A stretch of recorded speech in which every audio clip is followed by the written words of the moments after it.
Consistency in farming. I consistently forget my tripod like every time I come up here. Anyway, let's go. We got lettuce and harvest. Okay, one shot videos. So this is our lettuce we put in the field about 2 weeks ago now. I think it's 2 weeks. It's our leaky irrigation. It always leaks. This is the cheaper one. If you notice, we just have it facing up. Normally you put it facing up just so it can drain. It's not supposed to be touching. This is one of those things. You just kind of want it down the center like that, and then you just anchor it in. So I'll remind them to anchor it in because the wind will kick it around. So lettuce in 2 weeks. I'm kind of looking through the field right now. I know it's down dirty. This is leaf miner. So we got leaf miner in there, a little bit of leaf miner. Looks like racetracks right there. Good sign of leaf miner, very easy, very common in lettuce. You just treat it with a spray. You're just gonna scout for a little bit and just kind of see, all right, I got leaf miner over here. Most likely I'll have leaf miner over there. And you kind of walk from start to finish through your field. You're also gonna look at the wilting and kind of see how the plants are responding to the environment. Some are gonna do better than others because it's an open air environment versus like a greenhouse where some of the weaker plants can hide and mask some of their symptoms. Other than that, and me saying like a billion times and forgetting my tripod, the field lettuce looks really good. Even the Amandine looks good. We got first harvest as I pan off there, silly tripod, as I pan off. So we have first harvest on greenhouse 1. That's about 63 days, just a little bit longer.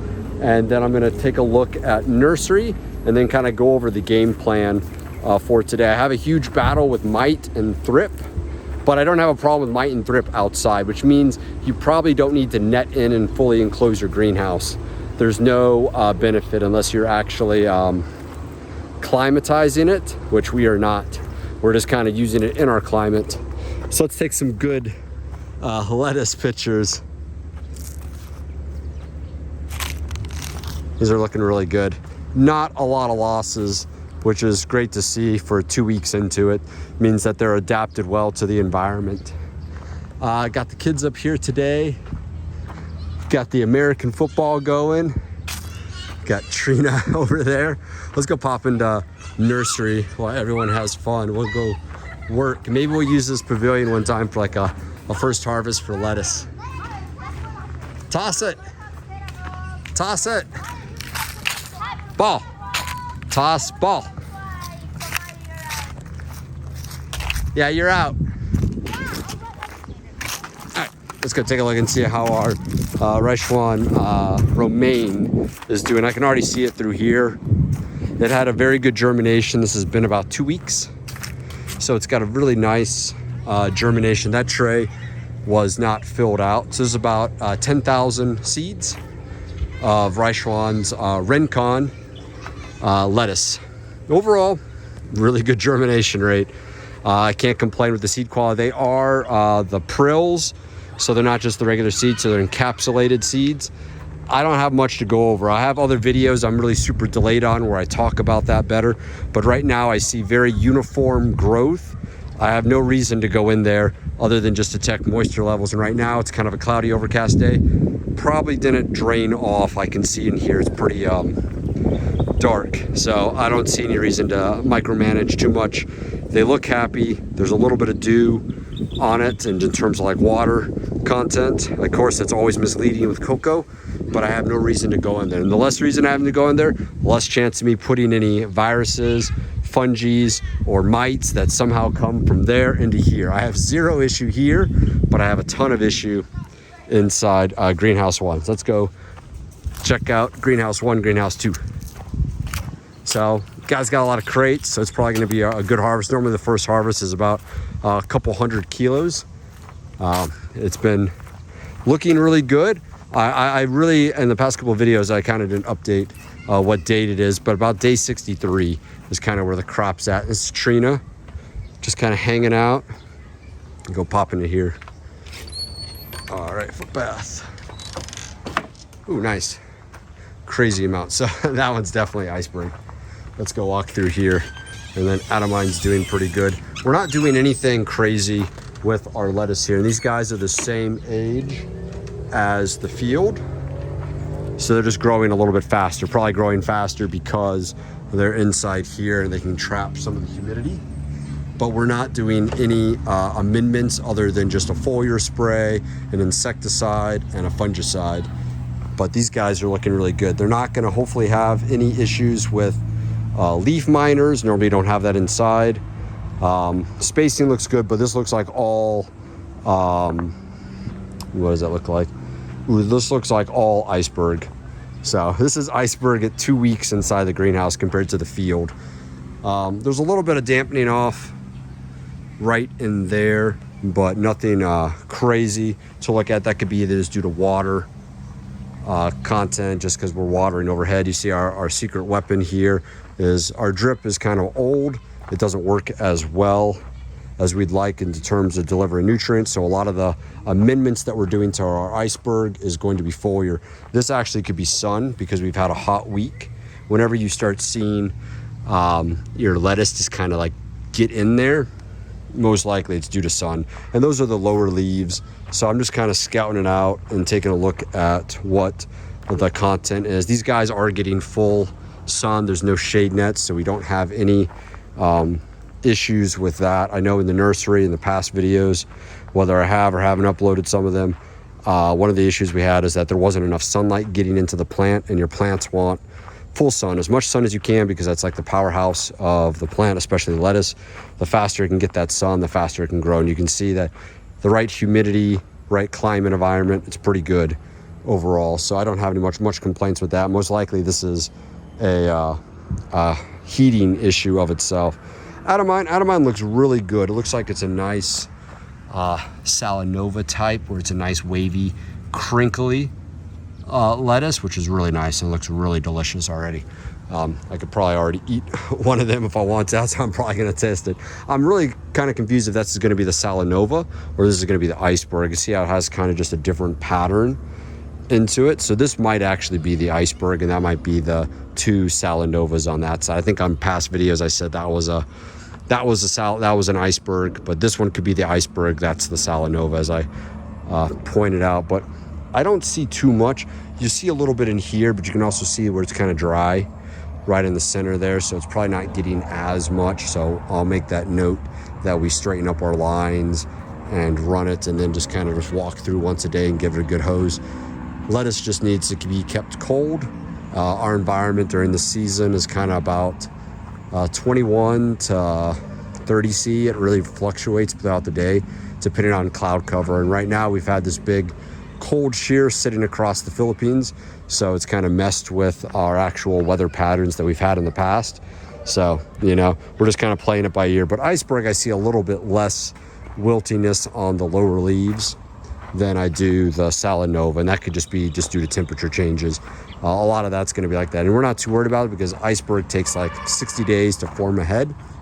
We'll kind of see what's going on, but I don't see anything really crazy or alarming with the lettuce right now. We'll go check greenhouse 1, see if we got any shoot growth, and that we'll go over harvest and kind of talk about like first harvest procedures and everything from that.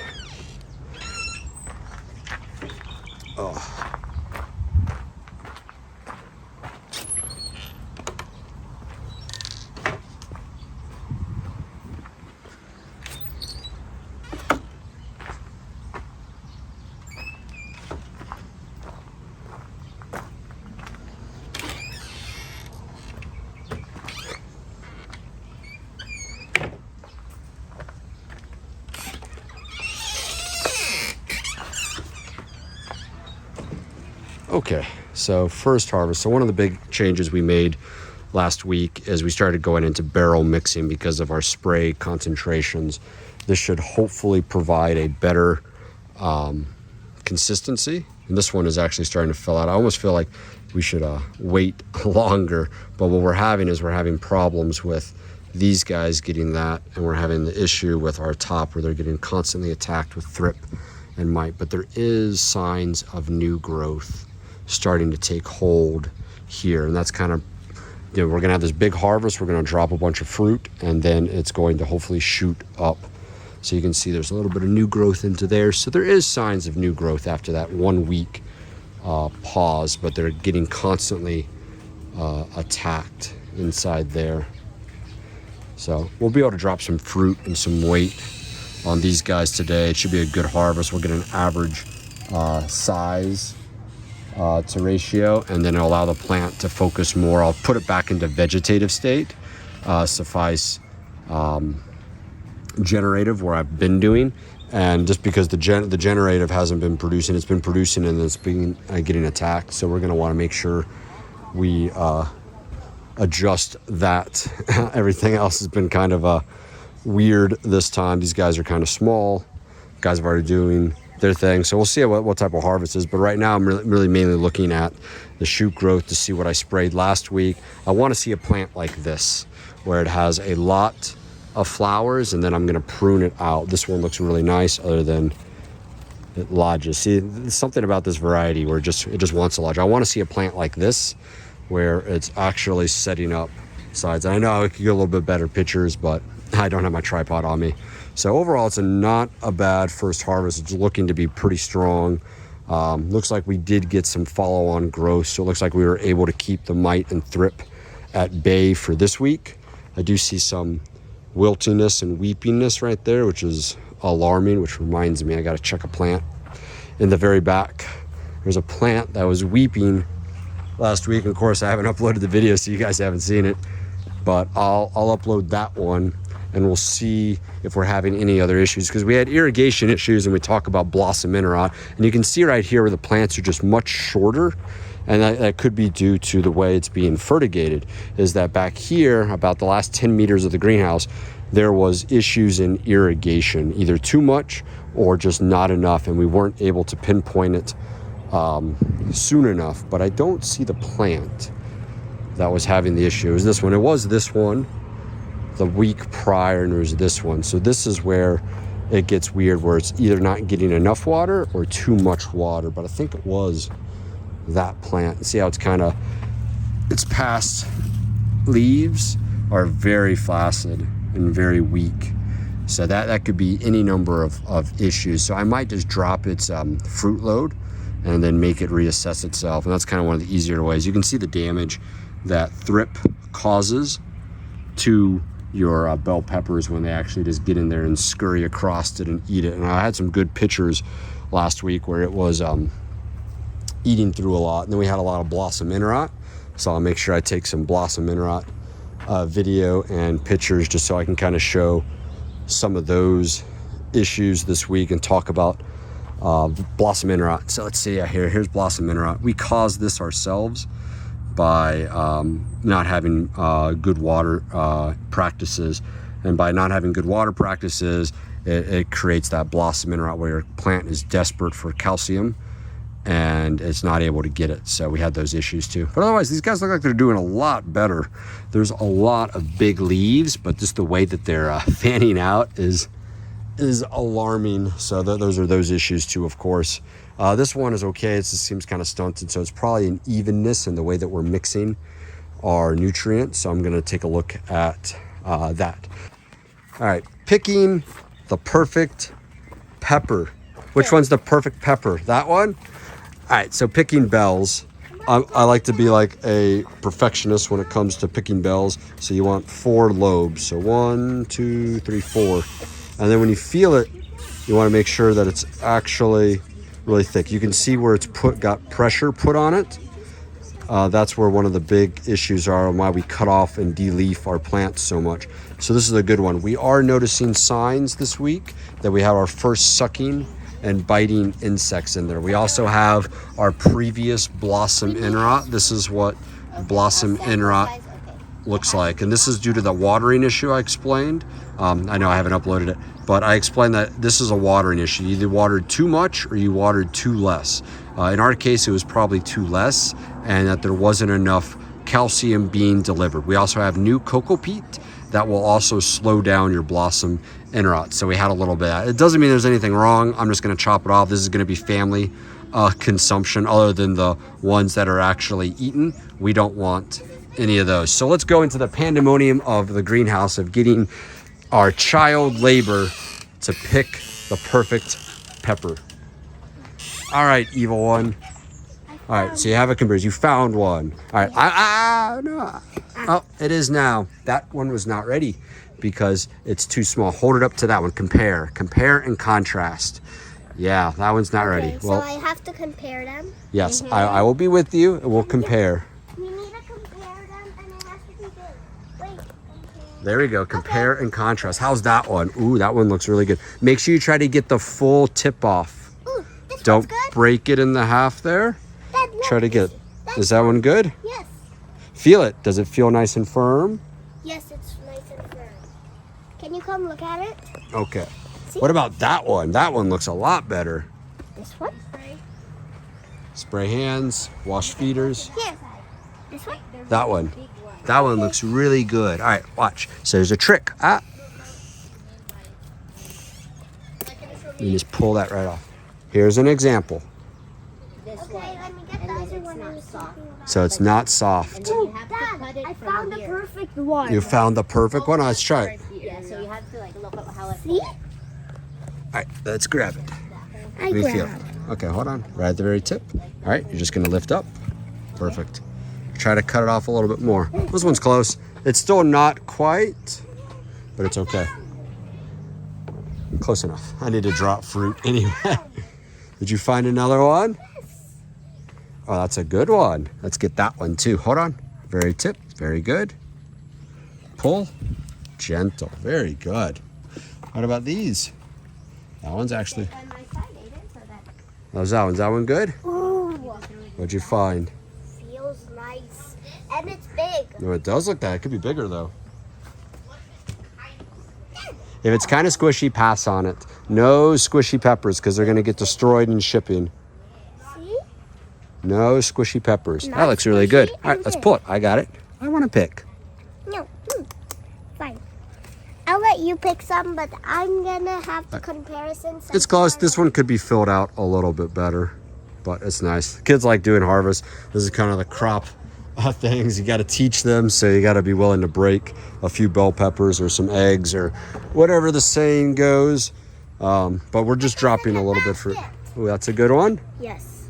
Yeah, that's close enough. Close enough. You're passing other good ones.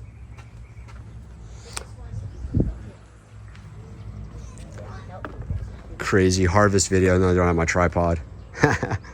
How you guys doing over there? There's some good ones on that side. I can see them. There's some really nice ones. And then pull off any of the thrip or mite ones too. How you do? You got more? Yeah. A little bit tiny, but good job.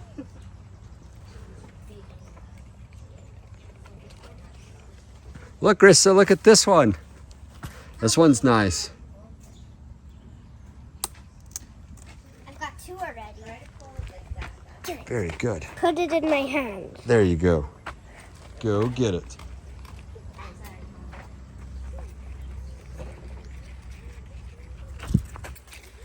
There's this one right here, and that one would be good.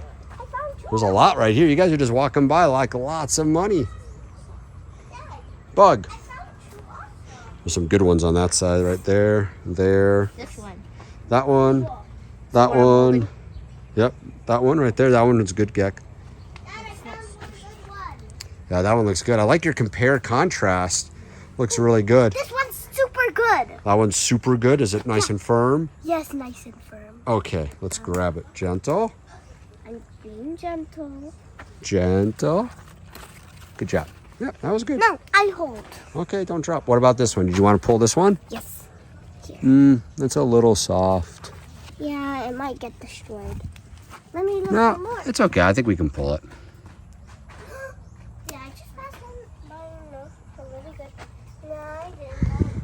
Because we want to get the biggest pepper possible. Yeah, don't drop these. This is the first harvest. First harvest is good. Look at that one right there, Gek. That one over there. Right there. Get it. Get it. And there's some over here. Perfect pull. Yep, try to snap them all off perfectly. And if they feel light, just let them grow. We'll get them next week. We don't got to pull them all off.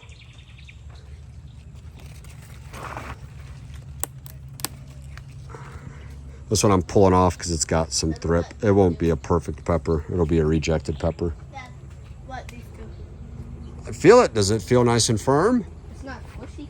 It is not squishy. You can pull it and it feels firm and heavy, then pull it.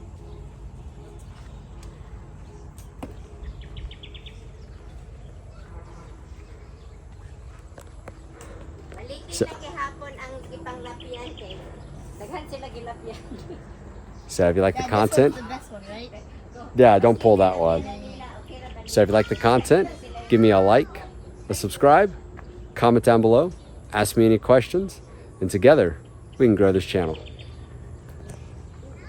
So we got everyone's first harvest, nice and cool conditions. Everyone's having fun. All right, quick, make it to the basket. Move. Go on, little one. It's falling.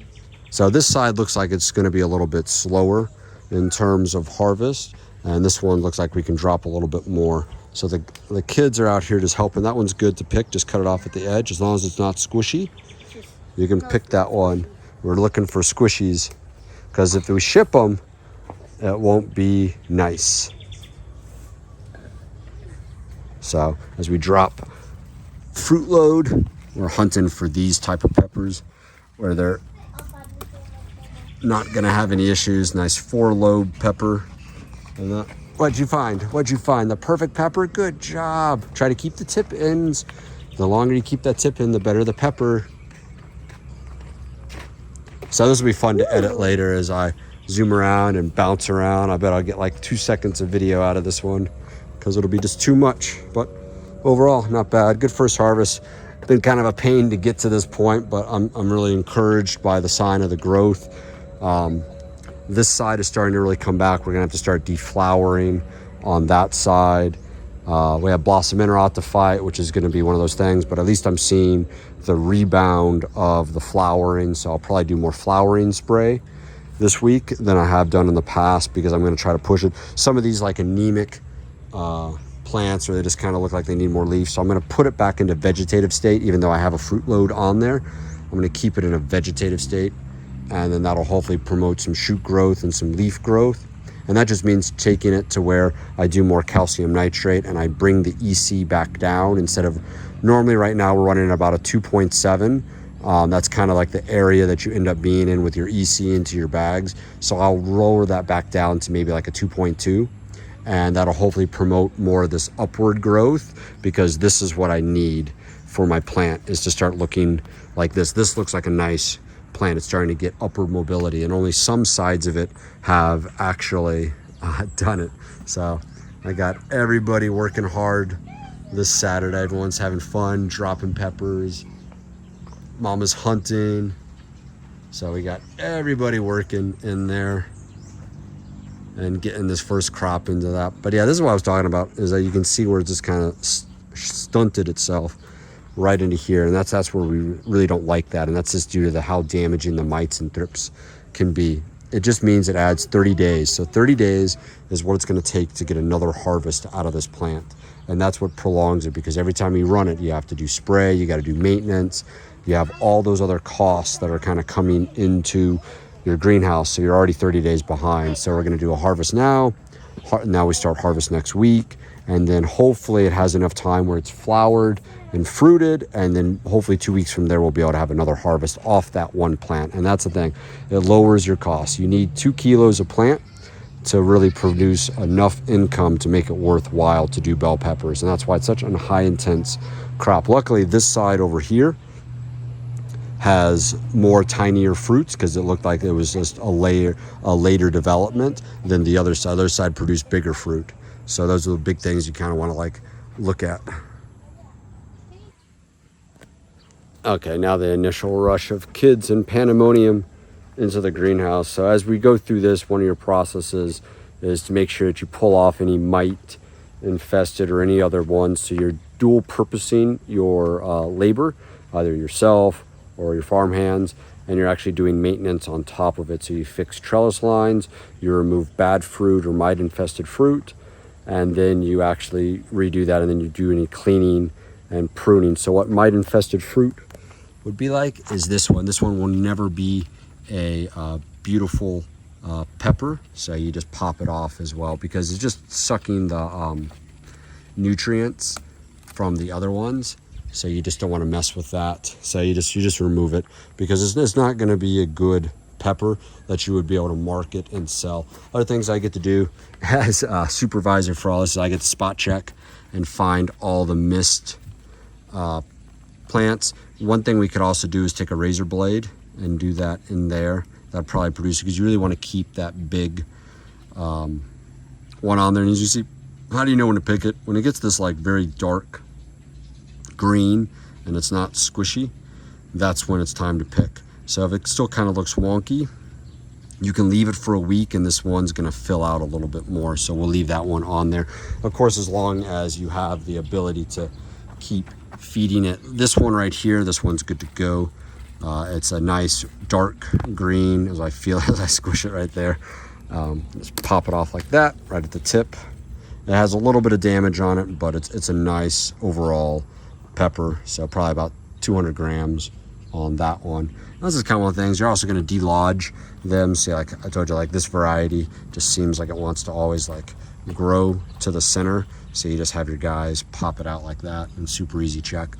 And you're just going to kind of look at the other maintenance and everything else. If there's any pruning, ours, again, we're completely attacked at the top. So we had no upper growth. So now we're drop fruit, and then I'll now push upper growth into the plants. And that's normally through more nitrogen and everything else. So we'll get the plants to bounce back. But otherwise, not a bad first harvest. I'm seeing some improvement on the blossom interrot, improvement on the mite. I am seeing at least some return to flowering and shoot growth. So this is a good time to get in there. This guy gets picked off too. This is that blossom interrot that I was talking about earlier. It's not going to be a good fruit, and they normally actually ripen sooner. So you just remove that as well and let the plant focus on itself. So hopefully not snap the plant. There you go. Just pops off just like that. So not a bad plant. Reject, good for us. We'll eat it at the house and enjoy it. That's what I said. You just have to watch my channel. Give me a like, subscribe, a share, comment down below, ask me any questions. Follow me, then you can definitely grow anything.